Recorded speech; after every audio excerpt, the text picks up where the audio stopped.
এই বাইরে তো বৃষ্টি হচ্ছে, গাড়ির ভিতরে যে বস। তুমি কি আমার কোনো কথা শুনবা না? শুনবো না কেন? একবার শুধু হুকুম করে দেখো। তুমি তো ভালো করে জানতে আমি তোমার সঙ্গে বিয়ে করতে রাজি ছিলাম না। হ্যাঁ সেটা তো জানি। এখন যখন বিয়ে হয়ে গেছে তো তোমার তো আমার কথা সব শুনতে হবে। আমি তো কোনো কাজে ফাঁকি দিচ্ছি। তুমি এখন থেকে বাসায় আর কোনো কাজ করবা না। বাসায় যে কাজের লোক আছে সে সব কিছু করবে, দরকার হলে নতুন লোক রাখবো। এসব কাজ করানোর জন্য তো তোমার বাবা আমার শর্ত দিয়ে তোমার সঙ্গে বিয়েটা করিয়েছে। এখন আমি যদি এসব কিছু না করি তারপর তো দেখা যাবে তোমার সঙ্গে আমার ডিভোর্স হয়ে গেছে। আচ্ছা আমি তো তোমার বউ তাই না? আমি যদি তোমাকে ডিভোর্স না দিই তাহলে তারা কিভাবে ডিভোর্স করাবে? তারপরেও আমি তাদের মনে কষ্ট দিতে চাই না।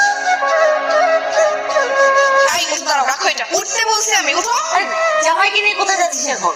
এই তোমার কি লজ্জা বলতে কিছু নাই? তুমি কেমন মানুষ বলো তো? কি বলতেছো এসব? আমি কি এমন খারাপ করলাম? তোমার কি চোখ নাকি দেখো না? আর রুমটা অপরিষ্কার ছিল তাই ভাবলাম পরিষ্কার করে দিই। তাই বলে তুমি এসব করবা? তুমি এবার জামাই হয়ে চাকরের মতো বিহেভিয়ার করতেছো। এখন নিলাম ওই কিন্তু আমাকে অপমান করতো। অপমান? তোমার কি আবার মান সম্মান আছে যে তোমাকে অপমান করবো? কে বলেছে আমার সম্মান নেই? আমি বলছি রাস্তায় একটা রিক্সাওয়ালার তোমার চেয়ে বেশি মান সম্মান আছে। সে কষ্ট করে উপার্জন নিয়ে বউ নিয়ে থাকে, তোমার মতো ঘর জামাই থাকে না। তা আমি কাজ